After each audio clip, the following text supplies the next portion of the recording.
со ова ќе завршам апсолутно. Колку луѓето кои што за жал да со вас секогаш е малку време, меѓутоа е повод, уште не се загрејавме, не почнеме да разговараме како што треба. За жал, ќе оставиме многу работи за некоја друга прилика. Само за крај, сакам да, вака, еве да нафрлиме. Значи, пак ќе потенцирам, не зборувам за македонскиот народ, бидејќи тој синдром, го препознав кај многу други народи, а тоа е луѓето одредени да го насочуваат, да го воспитуваат, да го креираат мислењето на еден народ.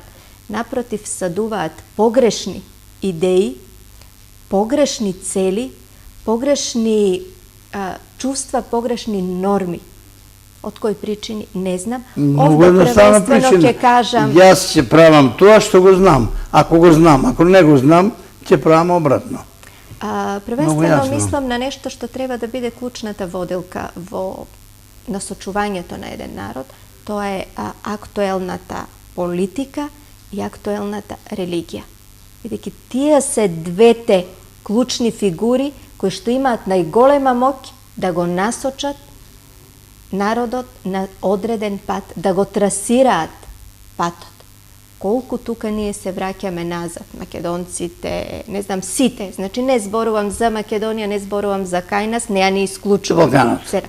Не само Балканот, значи гледаме Турција, гледаме арапски земји, гледаме дури и Америка, гледаме, значи, секаде онаму, каде што доминира одредена структура, дали е религиозна, дали е политичка, дали е секта, дали е квазиполитичка. Имате немери, имате несогласување. Имате несогласување и имате ретроградни процеси во менталниот и интелектуалниот склоп на еден народ. Со умисла ми се чини. Апсолутно точно мислење. Ќе го дополнам со двете реченици. Еден од главните проблеми на современиот човек е миграционниот проблем. Ова наметнувам поради Америка. Што значи тоа? Ако јас од село, случајно, кажу, Гуврлево или Спанчево, сега чув некоја жена утепала некого, отидам во Сиднеј, моите норми селски во Спанчево беа тие и тие. Одам во Сиднеј, во кој сега имам јас за 1000% нови норми. Мојот ментум, ако има добра емотивна интелигенција, да го свати тоа брзо, тој ќе го инкорпорира, ќе го свати и јас ќе се акомодирам, адаптирам. Ако не се адаптирам, јас или ќе се разболам, или ќе се вратам назад, или ќе станам крадец и не знам што, затоа што не можам да влезам во тој склоп. Сега се враќам на вашето прашање. Психопрофилот на една популација, народ, град, земја, е процес во кој матурацијата се постепено развива. Многу зависи од тоа кој ја води таа земја и како тој размислува. И како тој ја гледа иднината на својата земја. И што прави за да може да ги луѓето насочи во еден правец како треба. Оти тоа е масовност. Најголемиот проблем во нашата земја, јас тврдам тоа, се мас-медиумите. Тоа е трагедија една. Не секам да споменувам, имате луѓе кои со секој збор фрлат омрза, фрлат пламен јазици од устните. Пак ќе го споменам Конфуција, знаете што рекал на голема реченица? Кога гори оѓинот, немој да додаваш оѓин, гледај да го изгасиш.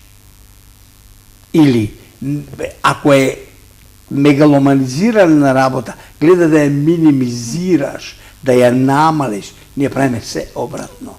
Ние ги мегаломанизираме, ние правиме од тоа пламени, нели, и тие горат. Горат каде? Во срцата на народот. Значи, матурацијата на една нација, кога го прави неговиот профил ваков или наков, е процес кој трае многу години, ќерко моја. Треба многу време. Јас не ќе бидам присутен тука, не знам кај ќе бидат моите генерации. За жал, многу бегаат на страна. За жал. И сега тука има еден нов момент кој не загрижува нас, а тоа е меморијата. Ќе бидам многу краток. Ова компјутеризација прави еден огромен мнемотехнички проблем към младите генерации. Нестрпливост и интолеранција и на полето на вниманието. Те се хипервигилни. Вниманието има две особини. Вигилност, способност да го префрлам од една на друга појава и така дале, и тенацитет, да го задржам на една одредена појава колку треба. Што се дешава? Заради компјутерот кој само игра точката, такнување, добивате нова слика, на Facebook, на пријател, на така дале, се пореметува така нареченото ретенционо време во енграмирањето на еден мемориски запис. Тие го немат. И кој е главниот проблем? Расеаност. Ја ништо не памтам. Да, не паметте, знаете зашто? Затоа што вие сте виделе во 1 минута 20 информации, тие заминане. И тие информации немало можност вашиот мозок да ги ретенира, да ги задржи, бидејќи му треба така речено ретенционо време од 10-15 секунди да му посветите на, зависи од проблемот, време да може мозокот да му направи трага. Друг проблем за кој можеме да го зборим. Али психопрофилот, да се вратам пак на тоа, е процес. Не сум убеден дека некој во оваа земја размислува за тоа, затоа што со сета почит према сите министри, владетели и така натаму, младоста носи многу адреналин, ама малку памет. Затоа што адреналинот ја стеснува свеста.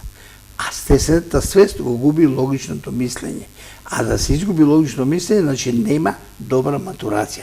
Треба време и искуство да научите како да се однесувате.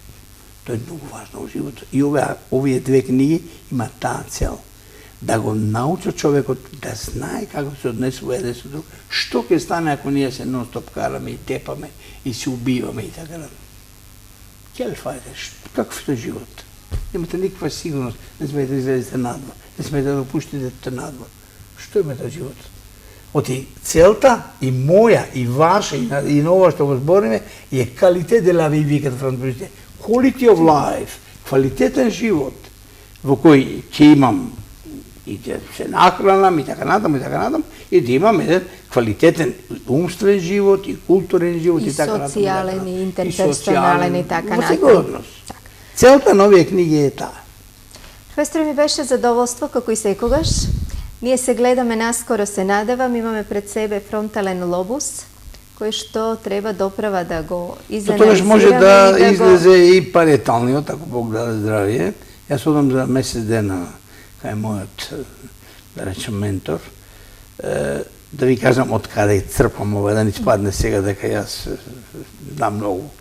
Франција ме храни со 28 веб страници во секоја секунда, дел од секунда, за се што се случува на полето, на главоболка, на стрес, на мозочни тумори, на мултипла склероза, на васкуларни процеси и така. Се се случува од мојата наука во однос на мозокот и на...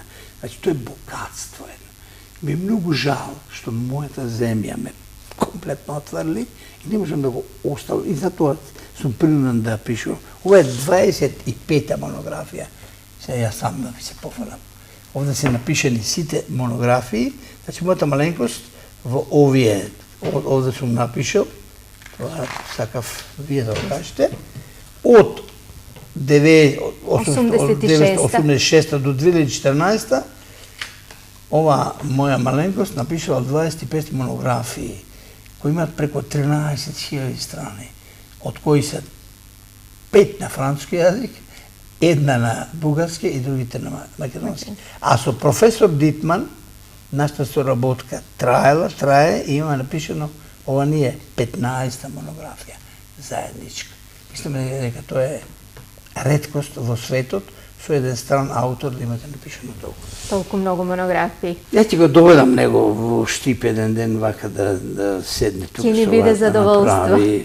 Еден момент збори шпански, збори франски, збори италијански, збори еврејски, збори многу јазици, тоа е едно високо ценета личност во светот, не во Франција, Сме живи и здрави. Сме живи и здрави, ве очекуваме и вас повторно во студио. Се надеваме на професор Дитман. Молам Бога само здраве да дава и да ни го сочува умот.